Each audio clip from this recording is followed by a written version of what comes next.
Bonjour à tous, Jean Amarzi, étudiant à l'IDRAC Lyon, dans le cadre du programme Bac+4, Bac+5. Aujourd'hui, je vais vous présenter mon rapport de recherche, avec en premier lieu la présentation de l'entreprise Suez, ensuite le diagnostic externe puis interne, et enfin ma revue de littérature. Donc la présentation de Suez IWS Chemical. Donc c'est Ferdinand de Lesseps qui en 1858 a créé Suez pour le canal de Suez. Donc c'est une entreprise française qui conserve une majeure partie de son activité en France, 33% exactement. Son domaine d'activité stratégique, c'est la gestion des déchets, cela comprend la collecte, le traitement et la valorisation des déchets. Son principal concurrent, c'est Veolia qui a 22% des parts de marché. Suez voit son chiffre d'affaires augmenter depuis 2013 et qui arrive en 2017 à 15 871 millions d'euros. Le centre de formation, qui est le service où j'ai effectué mon stage, a été déclaré en préfecture en 2002. Il est dédié uniquement aux professionnels. Sa zone de chalandise est la France. Nous sommes référencés par Datadoc, entre autres, qui nous permet de recevoir, qui permet aux entreprises que l'on forme de recevoir des subventions de l'État. Nous avons uniquement des formations présentielles que nous commercialisons. Et donc il y a des formations inter-entreprises et intra-entreprises. Les objectifs du centre de formation sont divers, en lien avec l'environnement, les risques et les déchets dangereux. Les valeurs de Suez, donc c'est l'exigence, l'engagement, l'audace et la collaboration. Donc ces valeurs sont pour l'entreprise Suez, mais également tous ses partenaires. Donc maintenant le diagnostic externe de l'entreprise. La concurrence, donc au niveau général, au niveau de Suez, il y a très peu d'acteurs sur le marché. Il y a Suez et Veolia, qui eux ont racheté tous les plus petits acteurs comme Sita et Onyx, qui sont devenus de leurs filiales. Pour le centre de formation, il y a deux types de formation. Formation réglementaire obligatoire, et qui ne sont pas spécifiques aux déchets dangereux, et les formations qui sont spécifiques déchets dangereux. Pour celles qui sont réglementaires obligatoires et non spécifiques aux déchets dangereux, il y a beaucoup d'acteurs. Et donc pour des formations comme l'ADR, il y a environ une quinzaine de centres de formation qui sont capables de diffuser ces formations. Pour les formations spécifiques déchets dangereux, il y a bien moins d'acteurs, environ 4 centres de formation qui peuvent donner des formations similaires à les nôtres. Donc pour la concurrence, j'ai choisi deux critères pour les noter, la durée de formation et le prix de formation. Donc on peut voir que Suez est ici. La durée de formation change en fonction du contenu. Certains centres de formation appuient sur certains points, d'autres un peu moins. Aussi en fonction de si elle fait des exercices pratiques supplémentaires. Et donc on peut voir par exemple pour les formations de 3 jours, là il y aura des exercices pratiques supplémentaires. Le prix lui varie en fonction de la stratégie de prix tout simplement, aussi de la qualité du contenu de formation, de la durée de la formation, et si par exemple il y a des exercices pratiques ou pas, et de la qualité des formateurs bien sûr. Au niveau du PESTEL, donc au niveau politique, aujourd'hui on est dans une politique qui essaye de changer et de lutter contre le réchauffement climatique. C'est un climat plutôt favorable, donc il y a plusieurs événements comme le Grenelle de l'environnement, la COP21. Au niveau européen, on a un livre vert de l'écologie européenne. L'État aussi favorise la formation professionnelle et donc donne des subventions, donc c'est plutôt un climat favorable. Au niveau économique, la formation est en général pas le principal budget des entreprises, donc quand une entreprise est en difficulté, ce budget peut facilement se réduire, sauf pour les formations obligatoires bien sûr. Au niveau social, les formations donc pour lutter contre les risques environnementaux ou pour ses salariés rentrent complètement dans le cadre d'une politique RSE qui aujourd'hui prend beaucoup plus de place dans notre ère. Au niveau technologique, beaucoup de nouvelles technologies apparaissent et qui sont des moyens supplémentaires pour diffuser de la formation. Donc ça, c'est quelque chose de positif où on peut aller vers de l'avant. Au niveau écologique, toujours être dans une ère qui est favorable au soutien de l'environnement. Et au niveau légal, l'État nous permet de protéger nos créations et d'imposer certaines formations. Au niveau des produits de substitution, donc pour les formations présentielles, il y a les formations à distance. Aujourd'hui, beaucoup donc de e-learning qui peuvent remplacer ces formations à distance. Pour les négociations, pouvoir des négociations clients, pour les formations non réglementaires réglementaires et obligatoires, non spécifiques aux déchets dangereux. Il y a beaucoup d'acteurs, du coup le pouvoir des négociations des clients est important. En revanche, quand il y a moins de centres de formation, par exemple pour les formations de déchets dangereux, là il y aura beaucoup moins de pouvoir pour les clients. Au niveau des nouveaux entrants, une expérience difficile à acquérir, et donc c'est compliqué avec de lourds investissements dans les infrastructures. Et nous n'avons pas de fournisseurs. On travaille uniquement avec des professionnels qui ont un lien direct ou indirect avec les déchets dangereux. Pour le diagnostic interne, donc au niveau de nos produits, on vend des formations qui ont un lien avec les déchets dangereux. Nos formations depuis de janvier à juillet, elles ont été notées 8,3 sur 10 par nos clients, donc ce qui est une bonne note. Au niveau du prix, les prix de Suez sont confidentiels. 313 €, c'est le prix moyen de formation de l'ensemble des acteurs par jour de formation. Et donc, pour les formations ADR initiales, Suez est positionné sur un milieu de gamme, et parce que l'ADR est une des formations les plus vendues. Pour la communication, le groupe Suez a une très bonne communication, mais pour le centre de formation qui n'a pas de service spécifique à la communication, c'est un petit peu plus compliqué. On a tout de même un catalogue de formation avec des plaquettes de formation. On est présent sur le site internet Suez et d'autres sites qui traitent de l'environnement. Pour la distribution, la vente de nos formations se fait par les commerciaux IWS ou par les représentants du centre de formation. Pour notre offre, ça c'est les formations du coup ADR et obligatoires et non spécifiques aux déchets dangereux.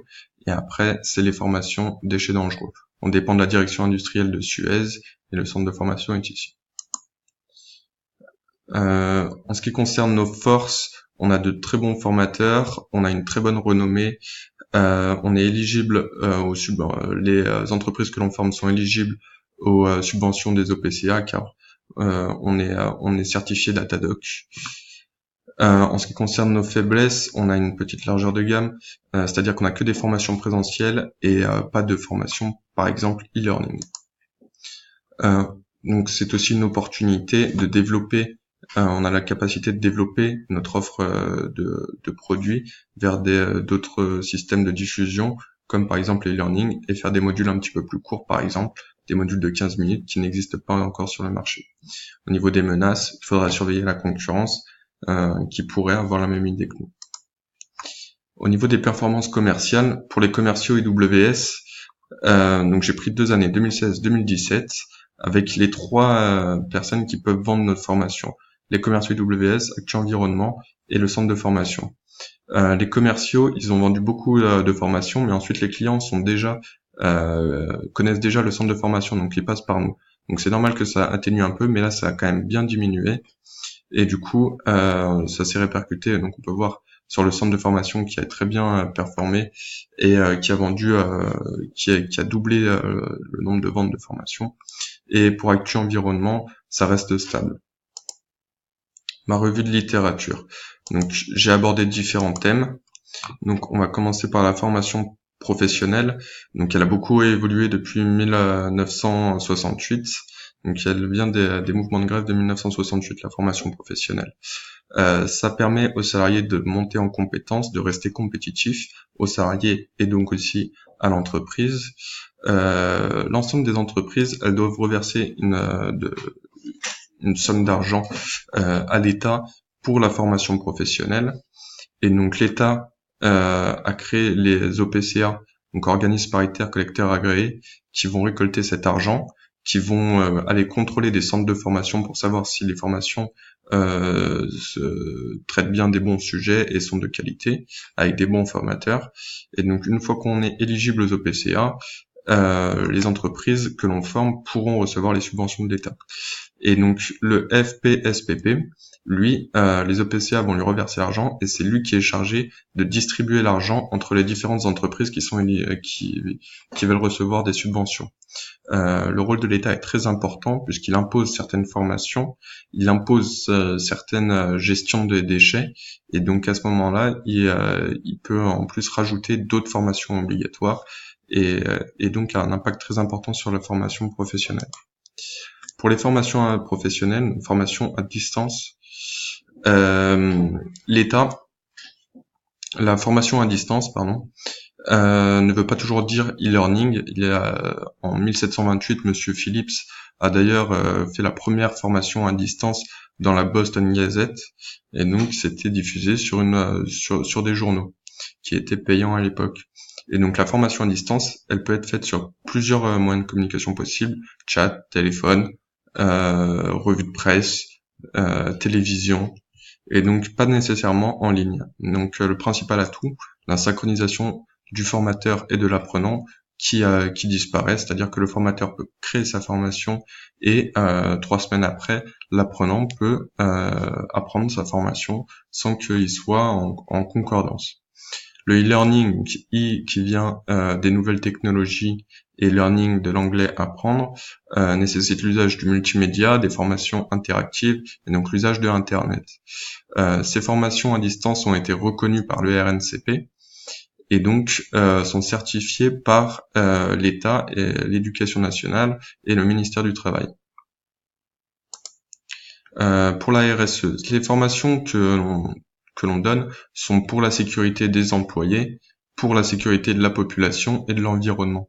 Et ça rentre complètement dans le cadre d'une politique RSE d'entreprise qui a pour but les mêmes objectifs. C'est-à-dire que l'entreprise peut avoir une politique RSE et essayer de l'améliorer en faisant ce type de formation. Donc la RSE, c'est des mouvements qui augmentent beaucoup ces dernières années. Pourquoi ? Parce que les clients le prennent de plus en plus en compte lors de leurs achats. Ça a un impact réel. D'ailleurs, d'après une étude d'Unilever sur 20 000 consommateurs, 33% des clients choisissent une entreprise en fonction de son impact social et environnemental. L'État aussi pousse à la formation, tout simplement parce que si on évite un accident via une formation, il n'y aura pas de somme à payer de l'État pour dédommager la personne qui s'est blessée, réparer un terrain souillé pour l'environnement ou pour une population. Pour la propriété intellectuelle, donc elle est gérée par l'OMPI, l'Organisation mondiale de la propriété intellectuelle. C'est très important aussi lorsque l'on crée de nouveaux produits, comme des modules e-learning, des modules courts e-learning.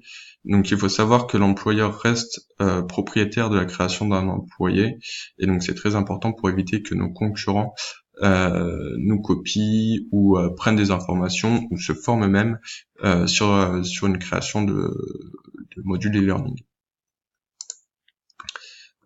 Si on crée un produit, forcément on va se développer, et donc il y aura une stratégie de développement. Ce sera la différenciation. La différenciation qui peut être liée par exemple aux déchets dangereux dans le cadre d'e-learning. Ça va nous créer un avantage concurrentiel puisqu'on va aller sur un autre marché et aller chercher de nouveaux clients qui ne pouvaient pas, par exemple, peut-être consacrer un employé à une journée de formation. Et donc l'avantage, ça va nous créer un avantage concurrentiel, ça va nous permettre de nous démarquer face à la concurrence, et on va aller conquérir de nouvelles parts de marché et donc de prospects.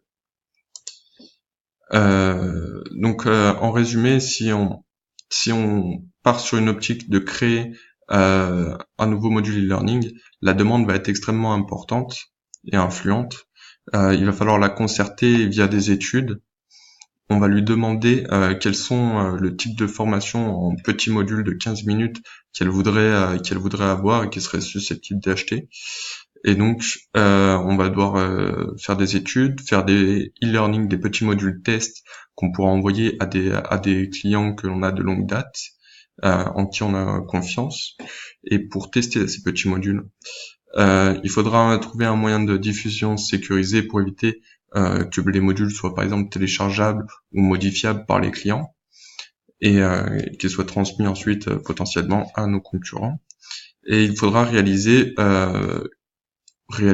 compléter le benchmarking qui a déjà été effectué pour avoir une version plus récente de l'environnement concurrentiel et de ce qui se fait sur le marché des déchets dangereux en termes de formation.